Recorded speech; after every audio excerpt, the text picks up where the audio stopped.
my name is Betty White, and today on NADS News we have a breaking story. A never-before-seen fossil was discovered earlier today at the Tunguska region in Siberia. Researchers say this day will go down in history. The discovery has not yet been revealed because we are unaware of the origins of this fossil. However, we are certain that this will mean huge advances within the field of science. Nothing has been found in the Tunguska region since the explosion in 1908, and scientists still have many questions as to what caused it. But today, all our questions should be answered over a century since the explosion. Even though we're focusing on the Tunguska explosion today, we cannot go into depth about the fossils found there without discussing other fossils found in other parts of Siberia. The most well-known finding would have to be the discovery of the pinky bone in the Denisova cave in 2008. The DNA from this pinky bone was neither a Neanderthal nor a Homo sapien. Therefore, it was named Denisovan after the cave. Did you know that if we didn't have DNA analysis, we wouldn't even know that this bone was any different from a Neanderthal or modern human? The interesting thing about Denisovans is that the discovery of them is fairly new, and the majority of their bones were discovered in this cave, with the exception of a partial jaw that was found in the Tibetan Plateau 1,500 miles south of the cave. The Denisovans were quite widespread across Asia. One belief is that they lived in East Asia, at the time that Neanderthals lived in Europe and Western Asia. Further studies of both molecular and morphological features of hominin remains across Asia should clarify how widespread Denisovans were and how they were related to archaic hominins other than Neanderthals. It's hard to understand what Denisovans were truly like with such little evidence of their existence, but this was a huge discovery for mankind nonetheless. Kuzmin 2020 stated that more work is needed to firmly establish the age of the hominin fossils in the Altai caves and to establish how it affects our understanding of the temporal relationships of the different hominin species. Another discovery made in Siberia was one of a parrot fossil in 2016. One parrot bone was discovered in the Baikal region. It was said to be from 16 to 18 million years ago. Dr. Nikita Zelenkov said, and I quote, "No one before has ever found evidence of their presence in Siberia," end quote. Exotic birds are not common in Siberia. Furthermore, in 2019, a Denisovan fossil was found outside Siberia. Although the jawbone looked like a human, its lack of a chin indicated that the fossil did not belong to modern humans. The molars were also unusually large and of different shape to those of Neanderthals. Wanting to learn more about the specimens, researchers conducted a small dig at the cave where it was found. They unearthed prehistoric tools and animal bones with signs of cut marks, suggesting that some type of ancient human had lived there.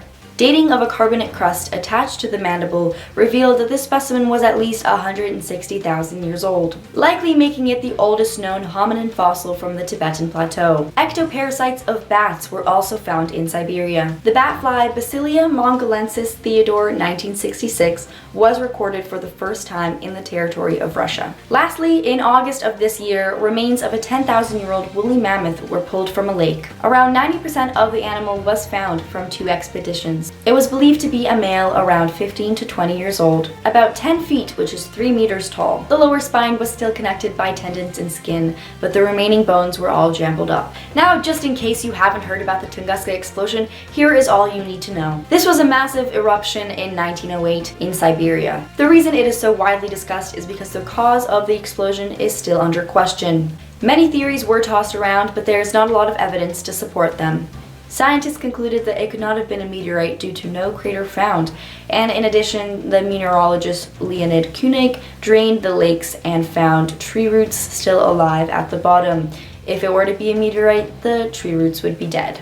The event lasted an hour, which is another sign that it could not have been a meteorite. Another theory tossed around is the one of the Dropa people, or the UFO. Could there have been a spaceship from another planet that exploded? Lack of evidence for the cause makes these theories so popular. Astrophysicist Wolfgang Kundt believed in the volcano theory. He believed that 100 years ago, molten gases were expelled through volcanic funnels from deep inside the Earth. Superheated magma and gases forced their way through the Earth's mantle by a subterranean volcano. For thousands of years, the magma was held back by basalt rock until eventually the gas burst through the basalt rock. Another observation made was some carbonized tree stumps were still left standing after the explosion. Some scientists have also cut through trees to search for radioactivity. Florensky in 1963 believed that radioactivity in the deep rings of the fallen trees could be due to the testing of modern atomic devices, which has been absorbed into the wood. And lastly, we have the theory of the asteroid or comet that never actually struck the Earth's surface, but instead exploded in the atmosphere, causing an airburst, about 5 to 10 kilometers above the Earth's surface. Now let's bring it to our other reporter, Olga K. at the Tunguska region. Olga? Да, здравствуйте. Сейчас я в Тунгуске, где пару дней назад... Yes, hello. I'm currently at the Tunguska region site where just a couple days ago scientists came across a very interesting looking fossil. I was speaking to the head of the search earlier and he said that this finding will change everyone's view of the world. The only information we have thus far is a description of the skull.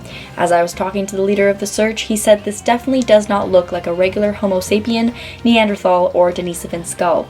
This looks different from anything we have ever seen before. According to the description, the skull's orbital cups are much larger than modern humans, and the teeth are said to have a normal dental arrangement, 2, 1, 2, 3. But the very unusual detail is a third set of teeth behind the first row that are all pointy. There is also a very prominent chin. We know that Neanderthals lack a chin, so we can easily eliminate the possibility of this being a Neanderthal fossil. It could have been a Homo sapien because of the dental arrangement, but the extra row of teeth and skull shape do not match. Back to you, Betty. Nope. Wait. Okay, We are just receiving news that the DNA analysis made on this fossil is the same as the DNA on discs that are from the Neolithic period. Apparently these discs were placed on chests or stomach of people with high status at Neolithic burials, and it was discovered in Western China before World War II. This means the fossil that has been discovered does belong to an extraterrestrial being. Betty? Yes, Olga. Well, wow, you heard it here first, folks. Aliens do exist. I'm at a loss for words. This is quite the discovery. Well, in honor of our anthropology themed segment today on the show, we thought we would chat with our #1 fan and lover of primates. Hi. Anna. And the game is called Haplorhene or Strepsirrhene. Before we play, here are the differences between the two. Haplorhene primates have a closed orbit or a post-orbital cup, whereas Strepsirrhenes have a post-orbital bar. Strepsirrhenes usually have large eyes and relatively long noses, or a wet nose, while Haplorhenes have no rhinarium and a dry nose. Haplorhenes' upper lip is not directly connected to the nose, whereas Strepsirrhenes have a split lip. Strepsirrhenes are a bit smaller and they have a grooming claw, whereas Haplorhenes do not. Lastly, Strepsirrhenes can make their own vitamin C, whereas Haplorhenes have to eat it. And here we have the first image. Anna, is this a Haplorhene or a Strepsirrhene?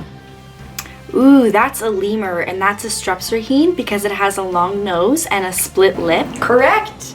And the next image? Ooh, yeah, that's a squirrel monkey. It's a Haplorhene, and you can tell because it doesn't have a long nose, has sort of a dry nose, and it's smaller. Nice. And what about this one? Ooh, that's an eye. It looks a bit scary, but it is also a Strepsirrhene because of its long nose. You got it. And the last image. Ooh, that's a Japanese snow monkey, and that's a Haplorhene, and you can tell because the nose and the mouth are separated, and the nose is smaller than a Strepsirrhene's. Perfect. Well, this is one of my favorite primates. I think it is just adorable. Thanks for having me on the show. Thank you so much for tuning in to NADS News. I'm Betty White, and we hope to see you again soon.